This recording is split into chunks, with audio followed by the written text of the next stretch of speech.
Welcome to Always Listening. We're your hosts. I'm Joel. I'm Jay. I'm a 2 for Tuesday type of guy.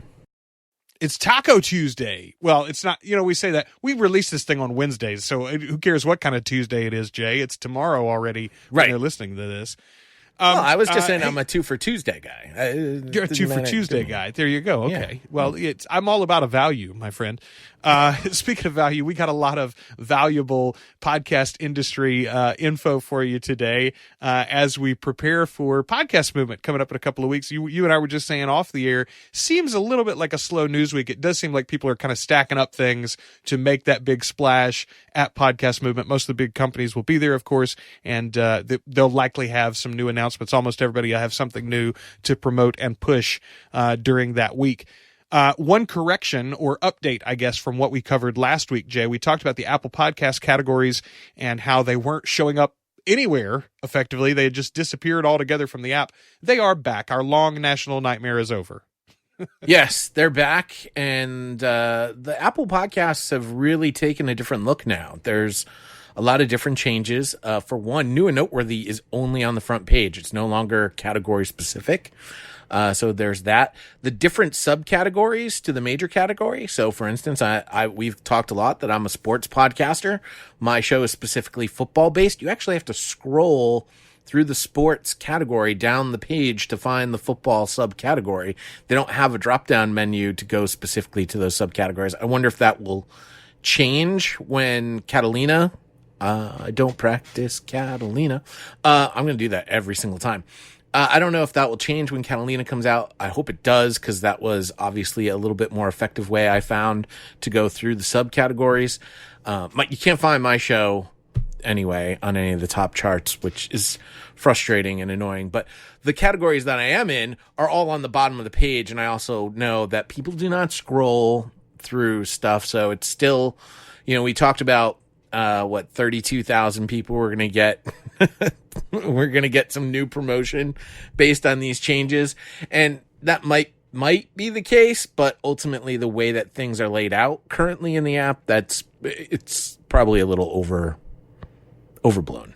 Don't want to overhype that. Well, yeah, it's not going to work out exactly like we thought it was. I think it is going to still work out well overall for podcasting in general. I think that this is personally, this is a much more pleasant app to use as you go through it. It looks better. Things seem to make more sense as you flow through the different, areas and highlighted sections of the app. But again, I don't use the Apple Podcast app as my primary listening place anyway. This is about those sort of quote unquote average listeners. And I think it's a good thing for them. I think this is going to be a better experience. I think it's going to be a more full-featured podcast app for your average user. Jay, let's get into the news this week. That is our big update. One little small thing before we get into the major things. I want to say congratulations to Libsyn this week on a relaunched, redesigned front page of their website. Now, it's interesting because the big knock, the only knock I think that you can really have against Libsyn for the past year and a half or so as a podcast producer would be that their UI is not as updated, as fancy, as modern looking as some of the newer hosting providers.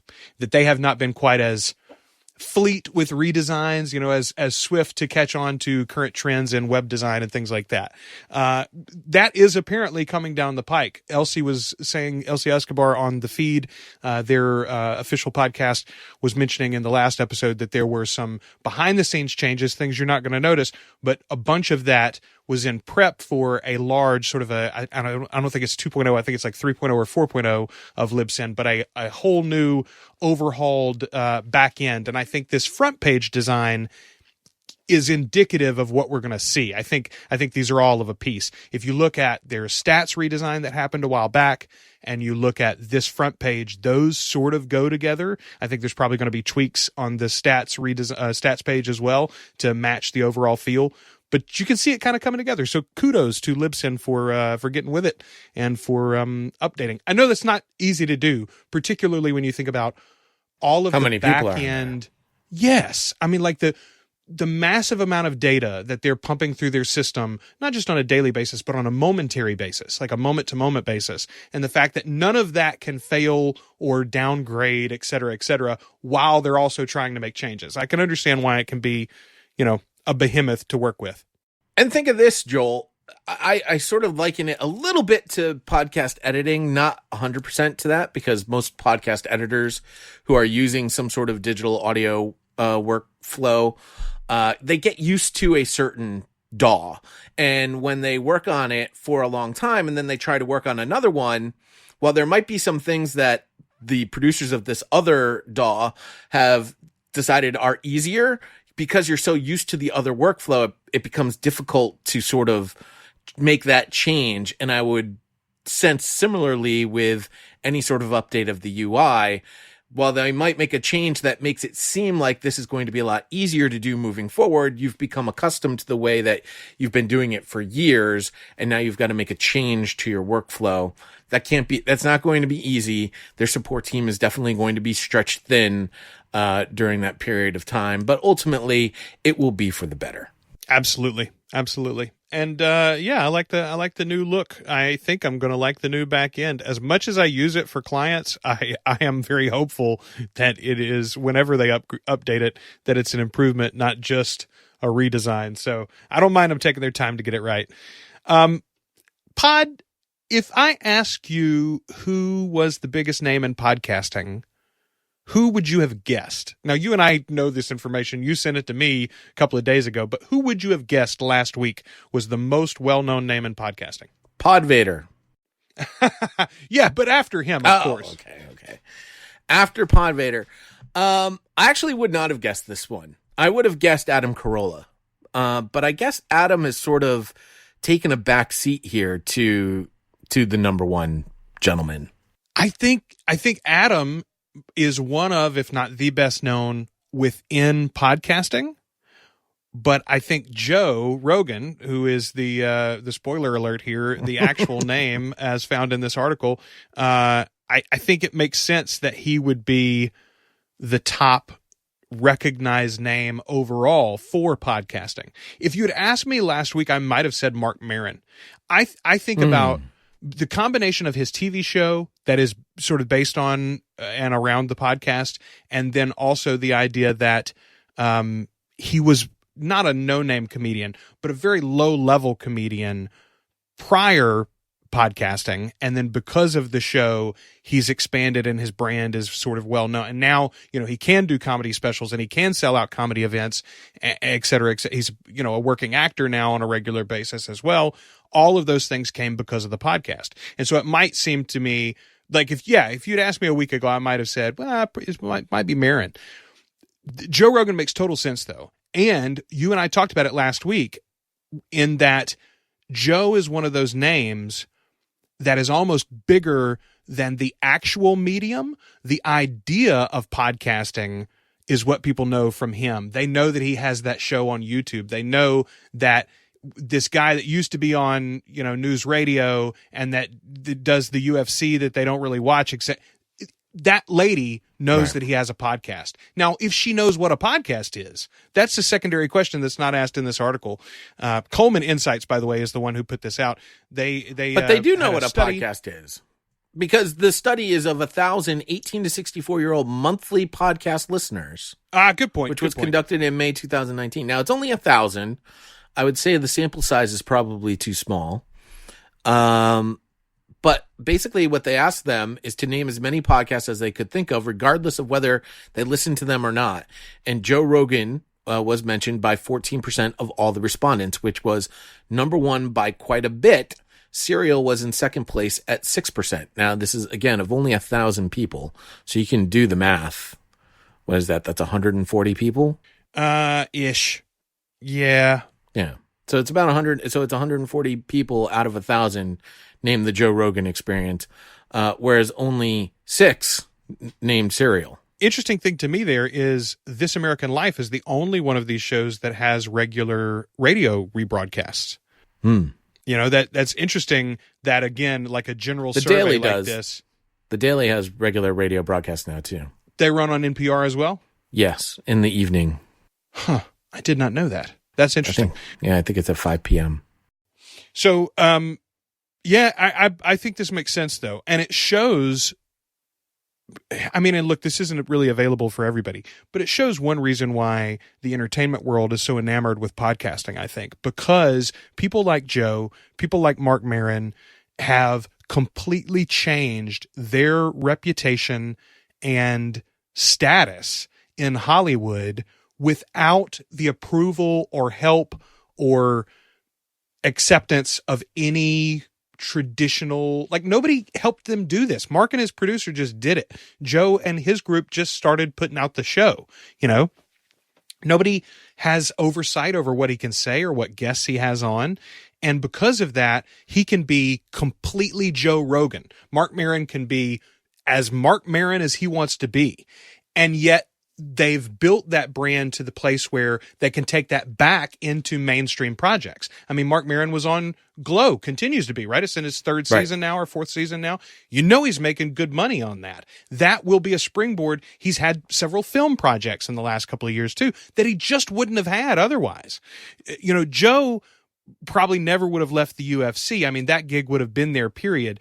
But the UFC is a niche within, that is a small niche within the sports world even, and his profile would not have gotten outside of it without podcasting. That is a huge boon to our industry and should be an example to any entertainment personality. If you're having a problem breaking through, I think especially about minority voices, if you're having a problem breaking through, if you're not getting the opportunities that you quote unquote deserve, hey, I'm just as gifted as that actor, I'm just as talented as that singer, et cetera, et cetera. I don't know why I'm not getting off. I don't know why I'm not happening. I don't know why I'm getting my chance. Make your chance. Look at that. Well, But even look at that. Joe Rogan's only 14%, 140 people out of 1,000 said Joe Rogan. So this was a point that was brought up by the Coleman Insights president, Warren Kurtzman. He said, quote, "This study makes the importance of branding in podcasts crystal clear. On the one hand, we see how big of a brand Joe Rogan has relative to every other podcasting brand. On the other, the leading brand is top of mind with only 14% of podcast listeners, and he started a show 10 years ago. Figuring out how to cut through and be memorable is a real and daunting but exciting challenge for podcasters." So, and you brought up This American Life, which came in a tie for third with My Favorite Murder and The Daily and some of the others. There are a lot of shows out there. We mention all the time, there are 700,000 podcasts in Apple Podcasts. Not all of them are alive. Depending on who you talk to, it's probably the active number of shows is around 250,000. That's still a huge amount of shows that are delivering to niche audiences. Think of John Lee Dumas. He's a huge name in the podcasting landscape. Doesn't get mentioned here at all. I know he's got huge downloads. I know he's got huge numbers. There are other shows that I know of that have ginormous numbers. And if I talked about those particular shows with you, you'd be like, what? I've never heard of that show ever. So I think there is definitely sort of a fractioning of where all of these numbers place. And as the big corporations start coming into the space, they know that their brand name, the ESPN brand, brings ginormous eyeballs and earballs simply because it says ESPN. So if you have a big brand, you're going to stand out amongst all of the other shows that are on the Apple Podcast app. That's just simple science. You're absolutely right, Jay. I will say, just to play a slight devil's advocate, I don't think that it's any harder to stand out amongst the crowd in podcasting than it is in traditional media. I heard an announcement today about one of the shows that I enjoy on Netflix. Netflix's series, The OA.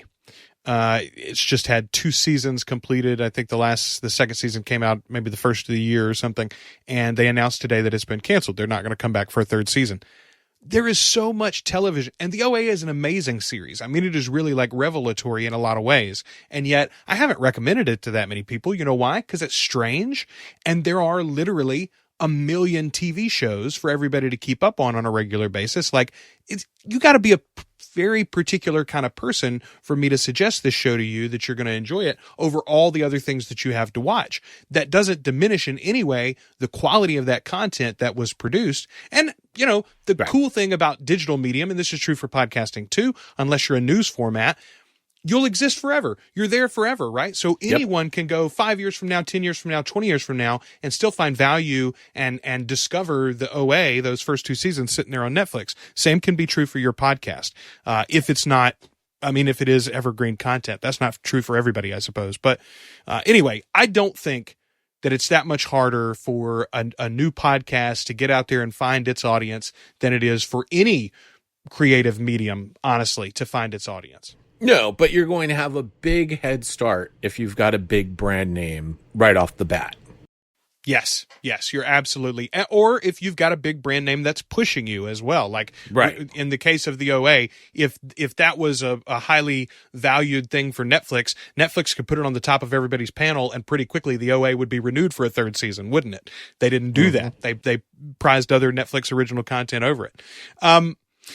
Jay, let's move on to the next story here. There's some interesting movement, and I read this, and then I've read some of the reaction, and then I've gone back and read the article again to try to see if I understand it one way or the other, or if I think one person has it right, maybe.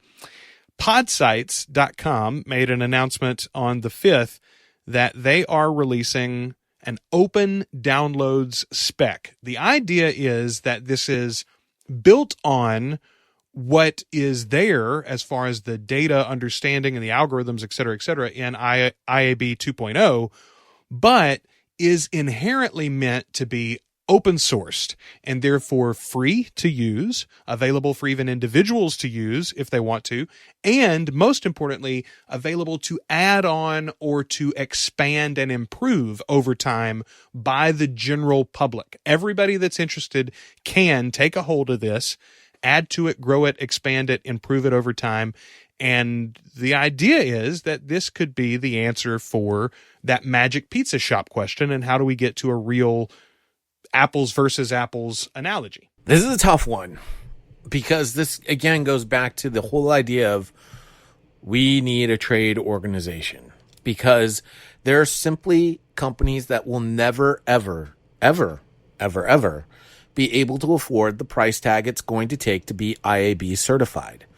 Now, there are some companies that are IAB certified that have smartly said, hey, I'm IAB certified, I've got a solution for you, and you can pay me way less than the $45,000 it's going to cost you to become IAB certified through the IAB.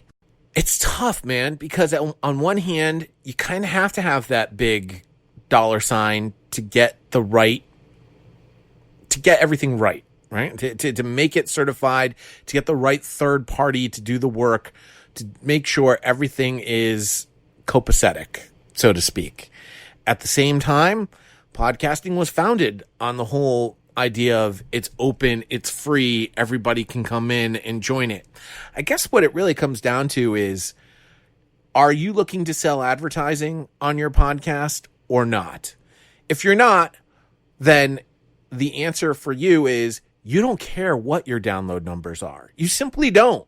Your success is going to be measured by the amount of interaction that you have with the people that are listening to your podcast, or by the number of people that are coming to buy your product specifically.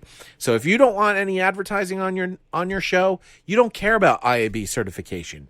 If you do want advertising on your podcast and you are looking to serve those type of podcasters as a podcast host company, then unfortunately right now you got to pony up. And if you're not going to pony up to the IAB, you're going to have to find a way to become IAB certified or present IAB certified stats, because eventually these advertisers simply will not work with you, because they're going to look at your stats versus another, and they're going to be like, well, your stats are 2 to 3 times larger than what we're seeing from this company, which provides us IAB certification.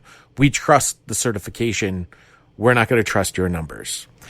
And I hate to call it sort of like it is what it is, but it kind of is what it is.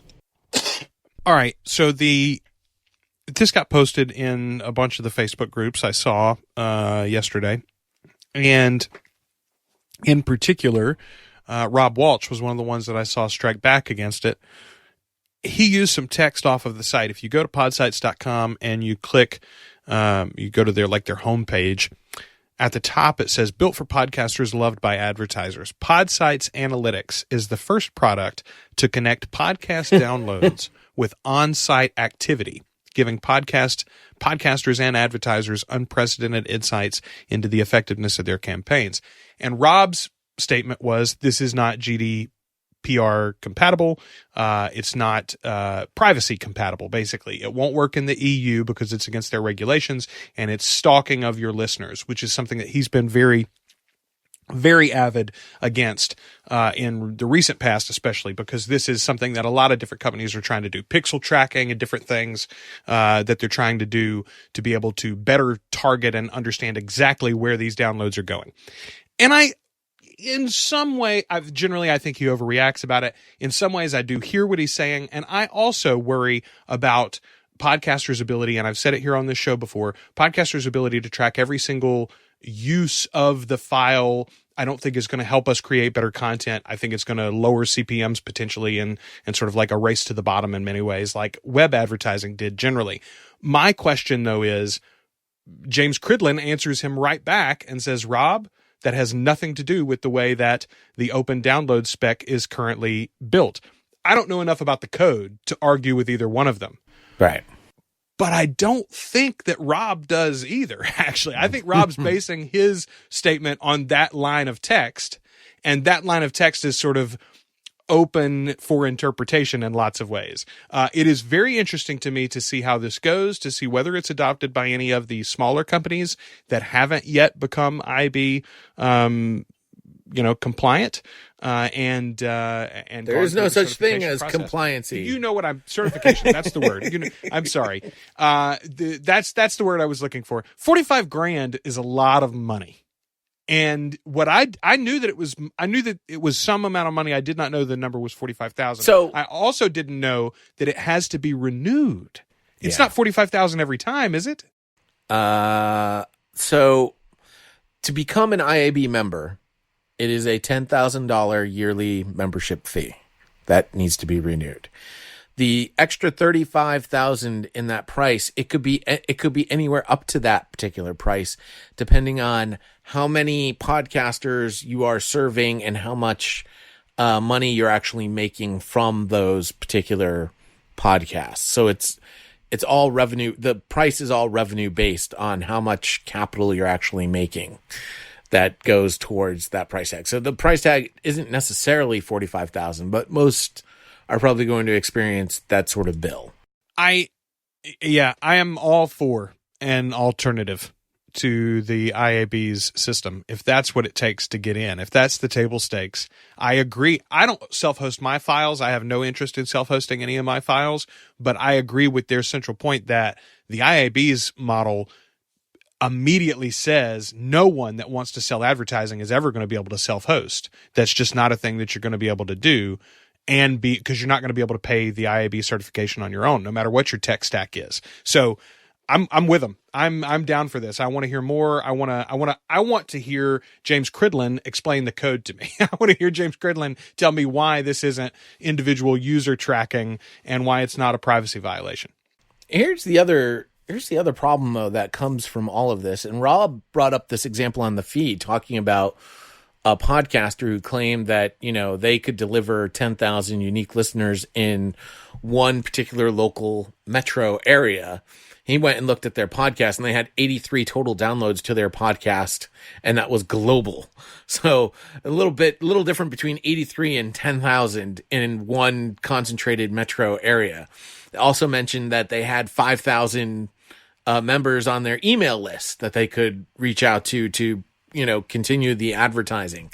This is the sort of game that's going on right now, and why a lot of companies come in and they term podcasting the quote unquote wild, wild west, because there are independent podcasters that will do this, that are either outright lying about their numbers, or they're using numbers that aren't relevant to what is actually being counted. So they'll use like page views, for instance, and that page views doesn't necessarily mean the number of different people that are reading an article. It can all be gamed through bots and things of that nature. And that's sort of what the IAB certification process is weeding out. It's weeding out a lot of those bots, it's creating it's creating a system that everybody can use at the exact same time, so that we are all, we're comparing the exact same way of counting pizza slices. Although we've already found out through Daniel J. Lewis's research that people are still counting the pizza slices differently. So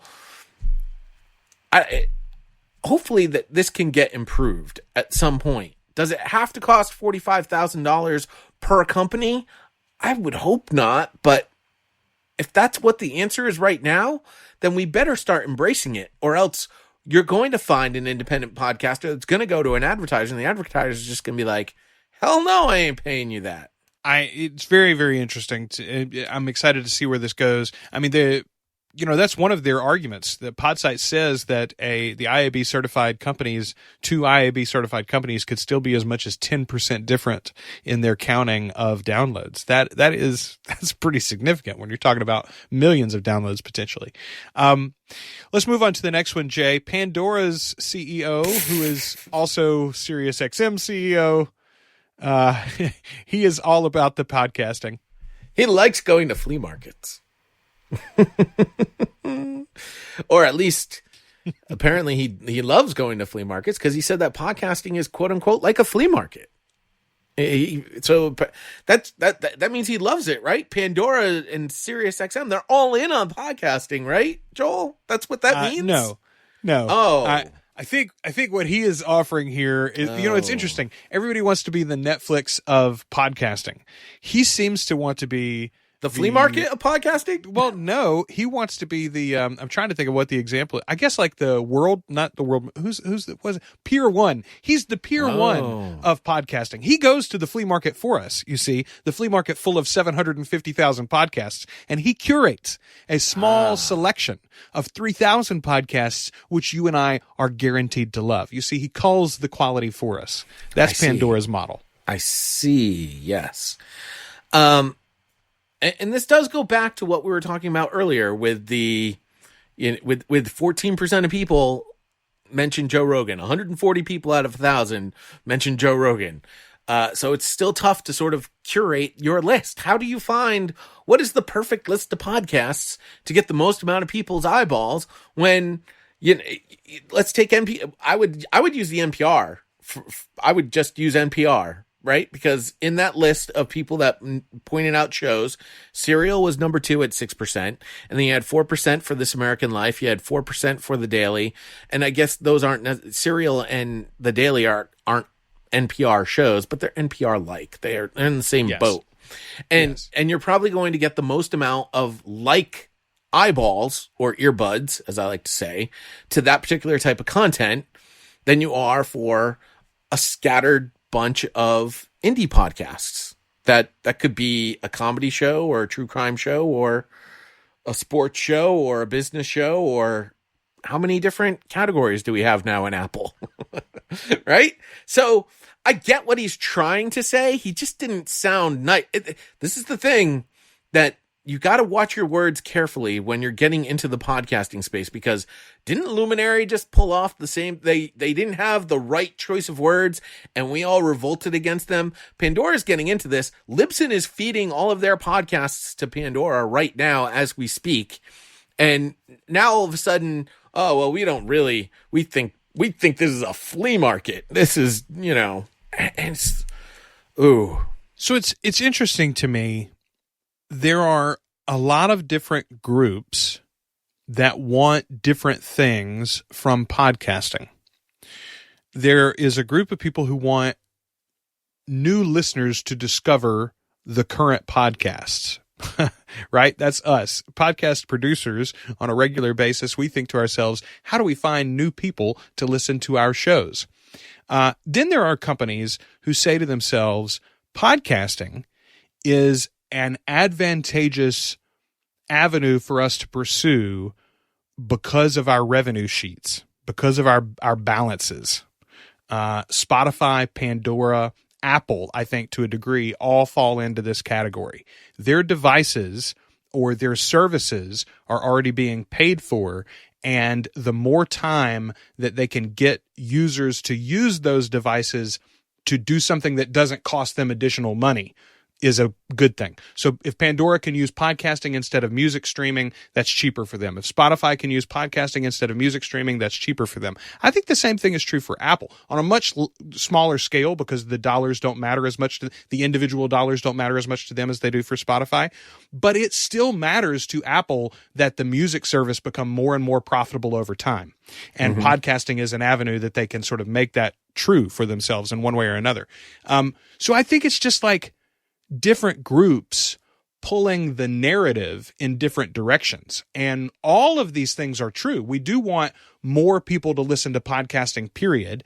And these companies want more specific kinds of people to listen to a podcast, period.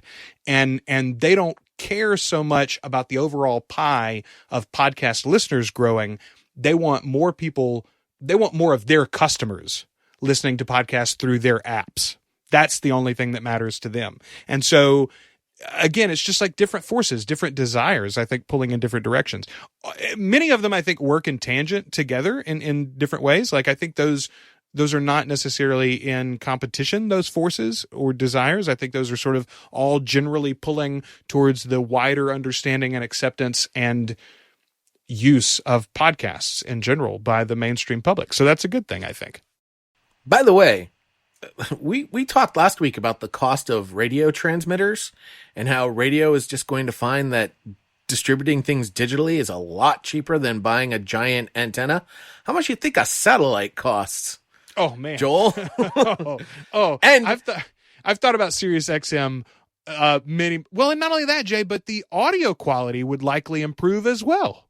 Yeah, and on top of bouncing things off of a satellite, we already know from Edison research that podcasting has surpassed SiriusXM in terms of total listening and share of ear. So I don't know where Jim here, SiriusXM CEO, is talking about podcasting like a flea market and other. I'm hoping that he really just had a bad choice of words and was trying to use the flea market analogy to talk about how there's a whole bunch of podcasts out there, not sort of using flea market as in this podcasting thing like Howard Stern does, because podcasting has way surpassed SiriusXM. Pandora has wanted to be in the podcasting space for quite some time now. And honestly, I think what they will find is that distributing all of their content digitally is going to be way cheaper than shooting satellites up into space. And SiriusXM is going to have a different distribution model. I mean, they're already putting stuff digitally. So it's only a matter of time before SiriusXM gets out of the quote unquote satellite business. Well, Stern is one of those that I have been anticipating for a couple of years making the jump. And I know all the things that he said about the space, but at the same time, it's like, there's money over here and it would all be yours. Oh my God. I don't understand how Howard Stern doesn't understand the amount of money he would make by himself with podcasting. Like, and the archives, I just, oh, wow.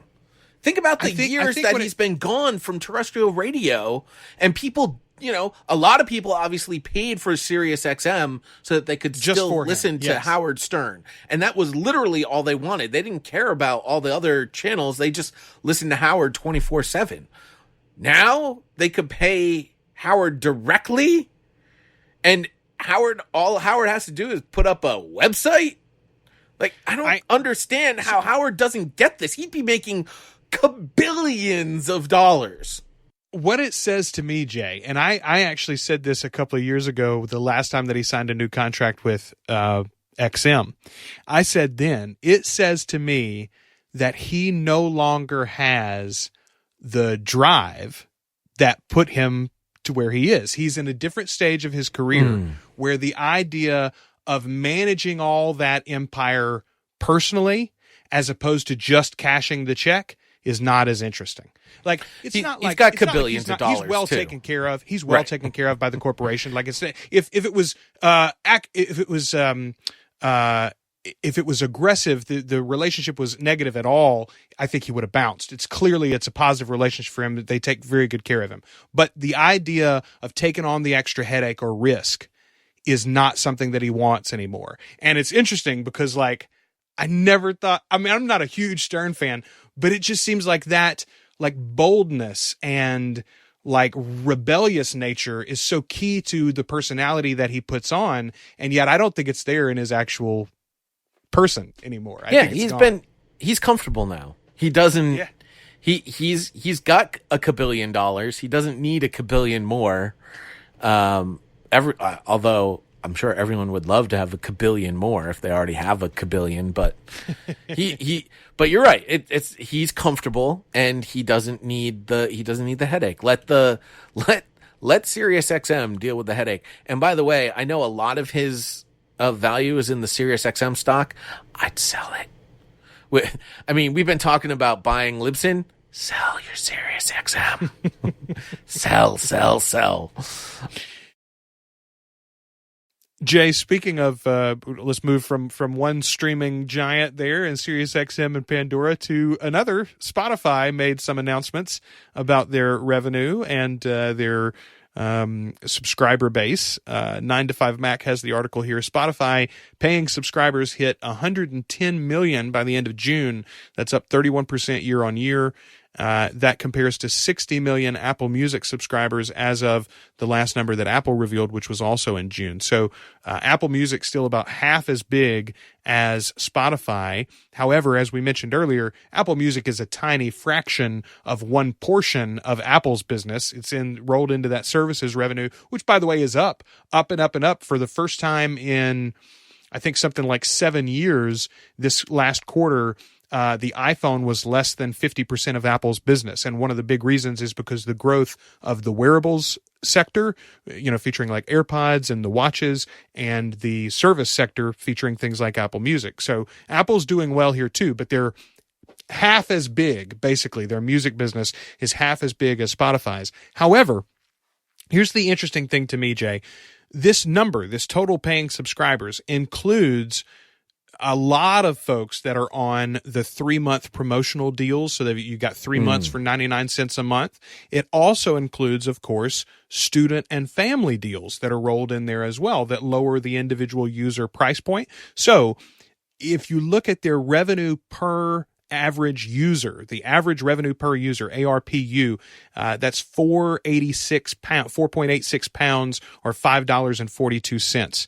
4.86 euros. And that translates to about $5.42 per user. So that's way lower. It's half price effectively from their standard rate of $9.99. That tells me, first of all, that's a huge number of the 99-cent subscribers, but also it tells me that their college plan, their student plan is very popular, and the family plan, which is, I looked at that myself actually. It allows for multiple users, and it's like $12, $14, something like that for the whole family.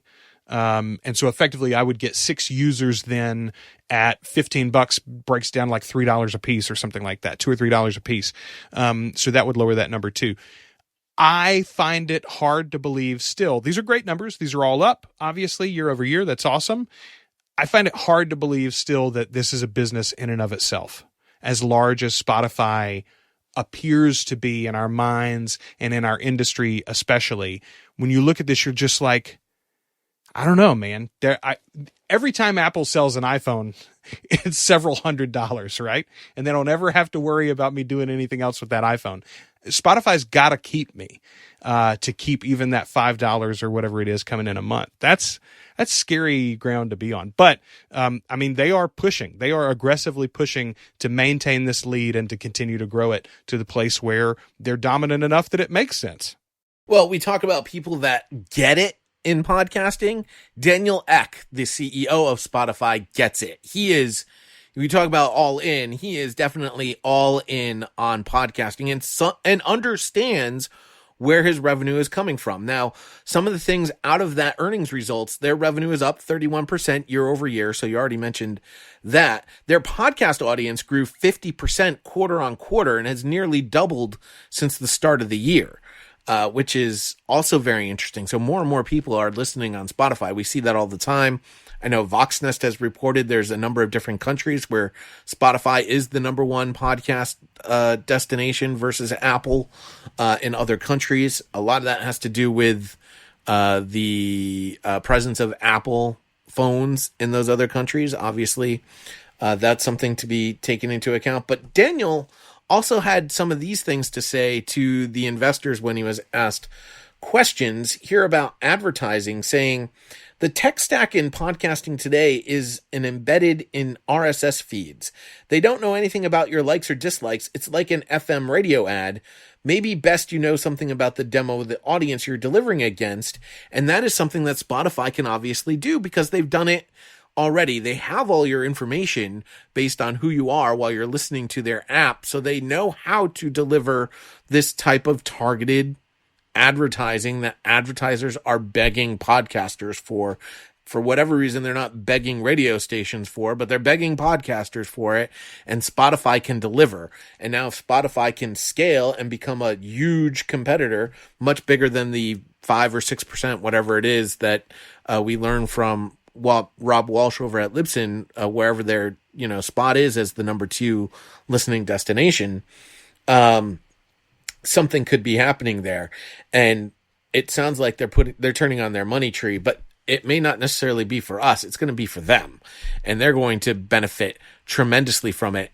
There's still no talk of a revenue share with podcasters with the ads that are going to be placed on your show on Spotify. Now, I hope to God they don't do the same thing that YouTube has done, where they'll just randomly place a mid-roll commercial in the middle of content. Because I always ask my kids who watch these YouTube videos, I'm like, why in the world is there an ad in that spot? And they're like, they just put it in there randomly. I'm like, what?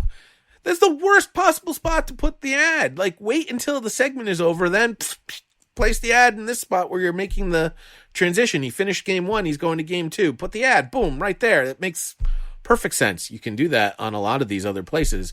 But you can't apparently do that on YouTube. So I'll say this about that. I don't know if you've noticed what Facebook is doing with their video advertising. It is my understanding, first of all, that as a creator, you don't have any say-so about the placement of Facebook video ads. And maybe I'm wrong on that. But they are they're frustrating is what they are. But what I have discovered is they are placed algorithmically before an exciting portion of the video, like before the thing. So literally, like, a lot of times you'll get like a 2-minute intro to the video effectively where they tell you everything that's about to happen. And then before the thing happens, and then you've got 45 seconds of denouement, there's an ad that's 15 seconds long, and then we're going to come back. If you put that in between transitions, as you're suggesting, then it's easy for me to skip the ad and bounce to a different video. But if I have not seen the thing that I clicked on yet anyway, and I've already spent 2 minutes watching the video, it's worth the 15 seconds wait for me to get what I wanted out of the video anyway. And I would not be surprised at all if YouTube is doing a similar thing. Yeah, I wouldn't be surprised about that either. Most of the videos, like my son is watching, are Fortnite videos. So, like, the guy has the big kill moment, and what is there an ad right there? And then you come back from the ad and he dies. And you're like, right. What? That made no sense. But now I get it. That makes a little bit more sense. We're coming from placing the ads narratively. They're coming from placing the ads for revenue. Like, where is the ad valuable? Where is the ad sticky? Where will the ad not be skipped or moved away from, et cetera, et cetera. Interesting dynamic and difference. I'll say this. If Spotify puts in mid-roll ads without a revenue share in place, I'll say it myself. I'm taking my show off Spotify. I don't have a big enough listenership there on any of our shows or the shows that I produce to justify that. Like, it's not a large amount of money that I'm losing, but principally I would be opposed to that. I'm okay if they continue to do like Stitcher has done in the past, which is run ads in between content. You're going from my episode to your episode to another show. Fine. Put an ad in there. That's fine. You have to pay for your platform in some capacity, and they are providing, like Apple, another directory for us to promote our show through, et cetera, et cetera. There are listeners that are only Spotify listeners that might find my show there. So there's a reason to be there. That'll be the line, Jay. If they get to that point and they start running ads in the middle of the show that I don't get money from, I'm out. It's what I've been warning people for a long, long time. But in any case, Eck continued talking about some of the listening trends he's noticed on Spotify. So the number of verticals, while the general perception today is that it's typically pretty male-dominated, very techie talk shows, that was like the perception of podcasting years ago. The engagement that we're seeing in terms of our content is we're very good progress across scripted content, true crime being a massive category for us and growing very, very fast. Daniel, the one you get it. I already gave you credit for getting it, but dude, true crime has been a ginormous perception of podcasting for years now. I would dare say Serial is the one that put true crime on the map.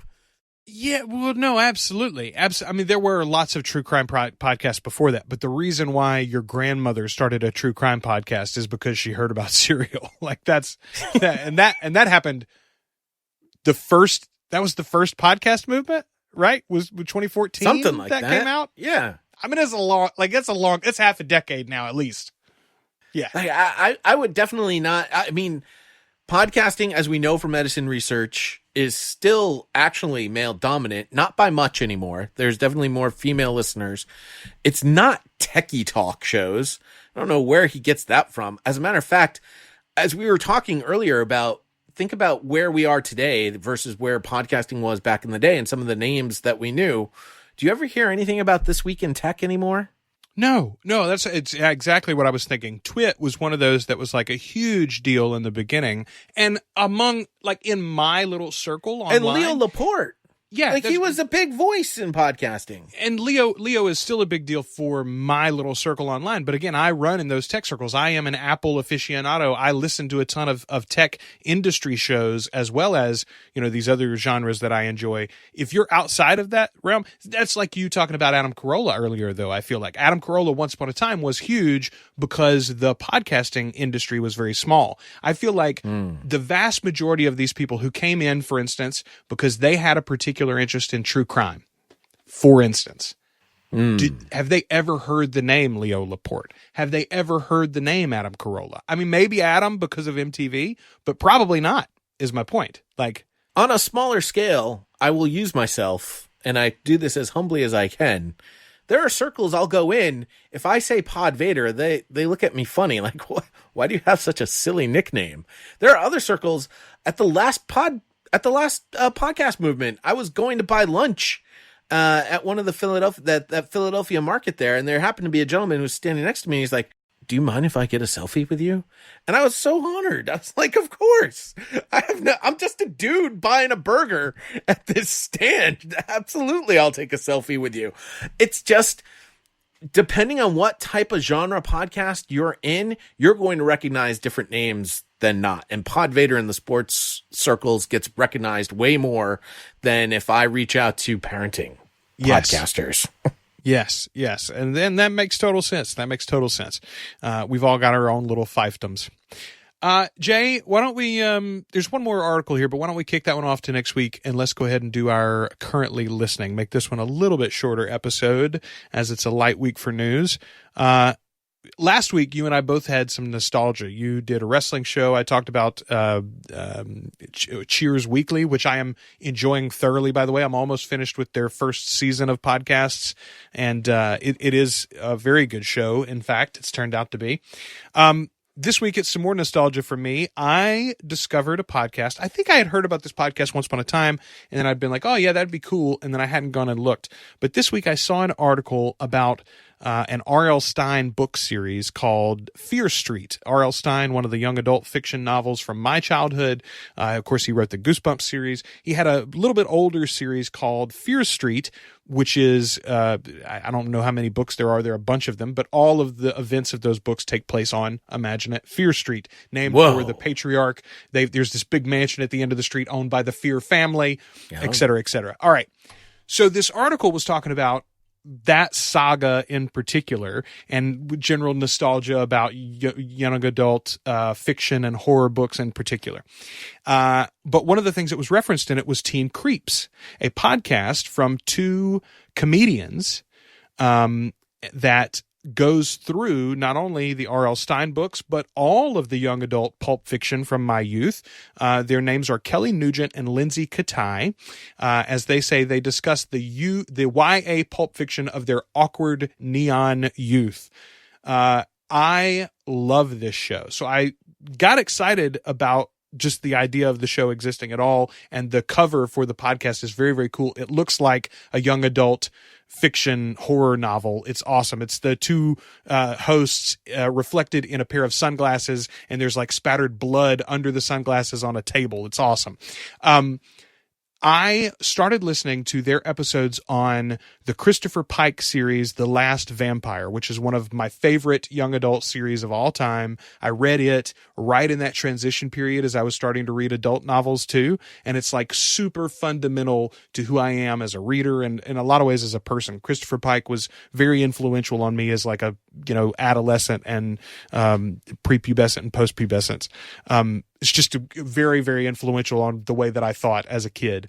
This series is so great too because it's two grown-ups. They're very funny, discussing obviously the way that these books affected them then, the way that they think about the plot lines and stories and situations now, reflecting on how all of this has influenced pop culture in the last 20, 30 years, et cetera, et cetera. Like so many of the writers of a lot of very prominent shows and films and books today were directly influenced by people like Christopher Pike and R.L. Stine and L.J. Smith, a bunch of these writers from my youth. So fascinating podcast series. I've really been enjoying that. I listened to probably 7 or 8 episodes so far of that one too this week.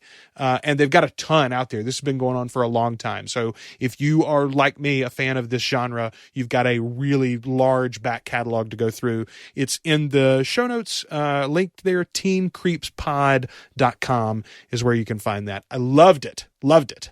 That's awesome. Just to pile on there, you're talking about the novels of our youth. A couple of podcasts that I've worked with in the past, the Bloom Saloon, which is basically a Judy Blume book podcast club where they go chapter by chapter of the Judy Blume books. All of her books, by the way, too. Not just the young adult novels, even the adult graphic novels, if you will. A very interesting podcast there. And the Real Weird Sisters, who do the Harry Potter books. But they do more than just recap the Harry Potter books. They also do fun shows where they'll take other fictional characters and they will, put them through the sorting hat and figure out, what house does the Incredible Hulk belong in? Oh, he's Slytherin, or things of that nature. And by the way, I just totally made that up off the top of my head. But that's sort of the thing that they will do on their particular podcast. you totally blew my mind with the Bloom Saloon. I am looking at the website right now. This is going to be what I listen to the next week, I think, probably. I was a huge fan of Judy Blume growing up. And so many of those books, again, are like central to who I am. It's awesome to have like maybe I don't want to go read through those whole series again, but the podcast can give you that refresh of the idea, can take you back to that time and place in a smaller bite-size format. I love this. I love these kinds of podcasts. It looks like I may have to start the Encyclopedia Brown podcast because I loved Encyclopedia Brown. Are you telling me there's not one? From what I can see there's a specific podcast done by NPR interviewing Donald Sobel, who was the creator of Encyclopedia Brown, but it does not appear that there is an Encyclopedia Brown specific podcast, much like the Bloom Saloon or Teen Creeps Pod that you're talking about. So yeah. So there is a show I've just found here called it's called the Hardly Boys Book Club. Not Hardy Boys, but Hardly. The Hardly Boys Book Club. And they at least have a few episodes, or at least an episode on Encyclopedia Brown. Would be interesting. No. Yeah, I'm with you. That's, again, another great series. I read a ton of those growing up. It would be very, very interesting. As I was listening to the Cheers podcast this week, I started thinking, and I'm sure there is one, I haven't done any research, but I'm my wife and I are also watching through MASH. I'm like, I bet there's a good MASH podcast out there too, like to talk about some of the pop culture references and fill in like what was happening in the world at the time that this premiered, and like what are the connections between the Korean War displayed on the show to the Vietnam War that was actually taking place, et cetera, et cetera, et cetera. You know, like I would love to hear about all of that. So I think these companion podcasts for pop culture works, especially nostalgic ones, they're all wonderful. But Jay, that's not even what you're listening to this week. What are you listening to? No. Speaking of nostalgia and pop culture, I've been listening to the Mighty Marvel podcasts. All you have to do is go to marvel.com/podcasts. They have a variety of different podcasts to listen to. This Week in Marvel, I think, is a great one. Sort of think of like a magazine style podcast where they'll do interviews with some of the creators, but they're also talking about the news that's happening, coming out of the Marvel offices on that particular week. So that's a good one to listen to. The Women of Marvel is obviously geared towards all the women that are creating in Marvel. Women love comic books too. They're just as geeky as us boys. So they have a great podcast to listen to, but they also have a couple of shows. And this is something we had an article in our show notes for quite some time that we never got to, but they also do a couple of TV recap podcasts specifically to their Runaway show, and Cloak and Dagger. And I believe they also have one for the Agents of S.H.I.E.L.D., but that's obviously in hiatus as Agents of S.H.I.E.L.D. is also in hiatus. And Netflix has been doing this too, where they're getting into podcasts specifically that are recapping the shows that are featured on their particular platform. Every single creative company like this needs to be doing this, because the independent podcasters are eating your lunch. And the publisher of Encyclopedia Brown should make their own Encyclopedia Brown book club podcast to talk to the creator and get the behind the scenes discussion of like what inspired you to write this particular story? You know, how did you come up with the idea that Encyclopedia Brown was going to figure this out? You know, much like Columbo does on a weekly basis. You know, one more question. By the way, 2 weeks in a row with Columbo, or was that 2 weeks ago that we did the Columbo? Anyway, It was a couple of weeks ago. I think we got onto Peter Falk. the point is, every single creative company should be doing their own recap, the official recap podcast, because otherwise an independent podcaster is going to do it, and they're going to do it way better than you're ever going to, and they're going to steal your audience away. There's no point in letting that audience go listen to somebody else's opinion about your particular product. Control that conversation as much as you possibly can by putting out your own particular content. And obviously they also have scripted content. They've done the Wolverine, The Long Night. The second season is now available for free, called The Lost Trail, which I will be binging to here very soon. Marvel puts out some great content, obviously, as movie content, as comic book content, and now they've had podcasts for a long time. You just probably didn't know. I did not know they had this many. I didn't. Agent M, who hosts the This Week in Marvel show, I follow him on Twitter, and so I was aware of that one. I knew that he has another show called The Pull List, where they talk about like this week's comics, basically. That's a pretty good one, too.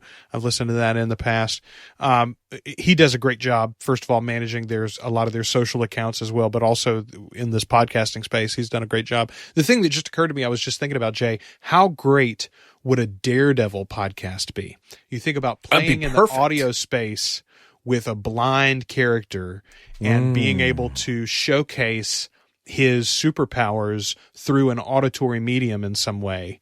Boy, that could be very, very cool. I literally that just popped into my head just now, but that would be a really, really interesting format to reintroduce that character now that he's back completely in the fold for Marvel Studios. Now, the Netflix series has been canceled. I think pretty soon, it won't be another year or so until we get an announcement that he's somewhere on Marvel TV. But in the meantime, they could use him in the audio space, and that wouldn't break the contracts with Netflix. I bet. The only thing would be I would want to get that sound design, because I remember when I watched the Netflix series, the sound that the show made to show you how he was seeing things, because you actually could see, they obviously brought you inside his brain so they could show you what he saw, however he was seeing it, but the sound that they used to make that all happen And the way they designed that was absolutely brilliant. And I would want to do the same thing, or I'd hope the same thing would be done on a podcast in audio version as well. They have that sort of, that sort of, wow.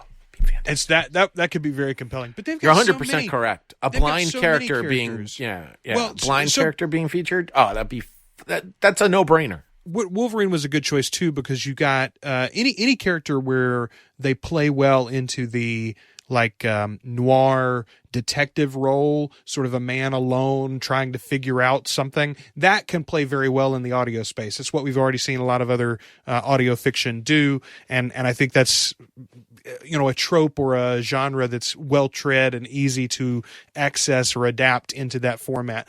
I hope that more things come out of them. I'm always a big fan of everything that Marvel and Disney are producing. So you're right. Lean into the podcasting space as hard as you want to, Marvel. Check those links. They're available in the show notes as well. Jay, for you, if anybody wants to get in touch with you, needs your help on a project, how do they go about doing that? At The Real Podvader on Twitter, facebook.com/Podvader page to get in touch with me there. You can also send me an email, nextfanup@gmail.com, the easiest email to reach me at, as I check it quite often. And yeah, there you go.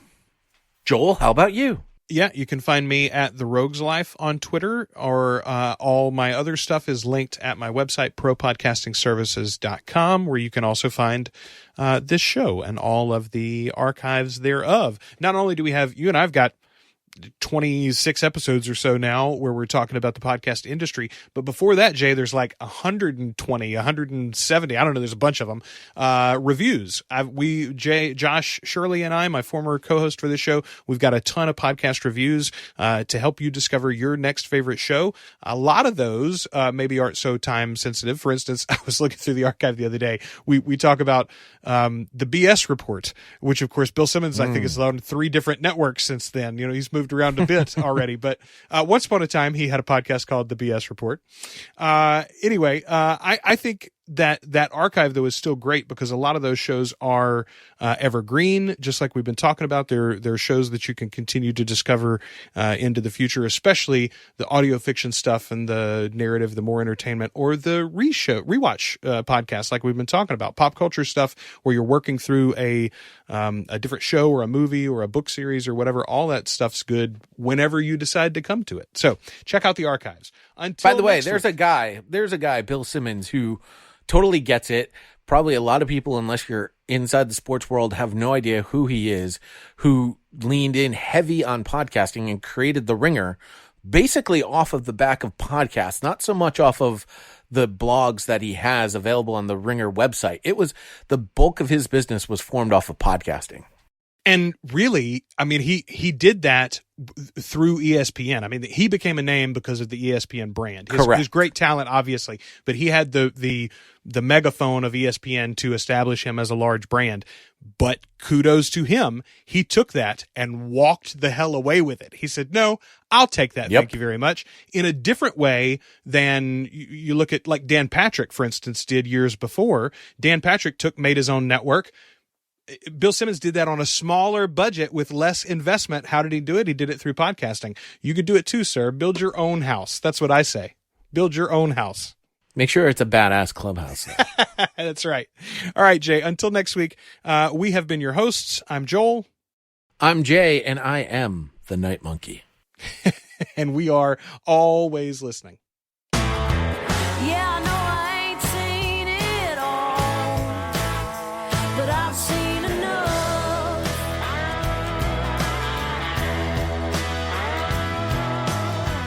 Yeah, I know I ain't seen it all, but I've seen enough. Always Listening is a proud member of the Two Guys and a Rogue Network. You can find all of our past episodes, including more than 100 podcast reviews, at alwayslisteningpod.com, in Apple Podcasts, Spotify, Stitcher Radio, or anywhere you listen to podcasts.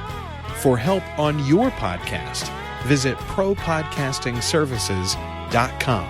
Our theme song is Enough from Bethany Rayburn. When that day comes and I stop breathing, will you bury me with my love? Will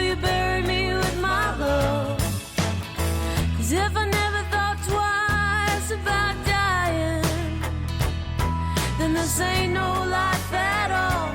Honey, it ain't no life at all. Yeah, I know I ain't seen it all, but I've seen enough.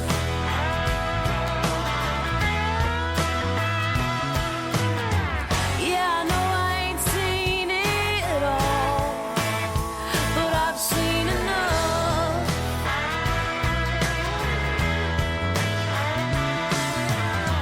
Yeah, I know I ain't seen it all, but I've seen enough.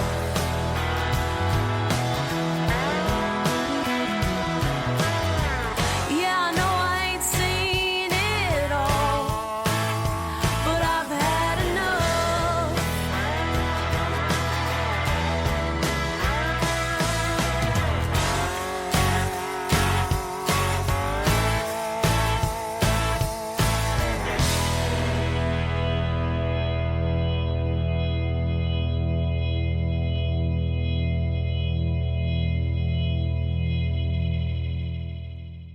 Two guys and a rogue. I'm one guy, I'm the other. and this is the network.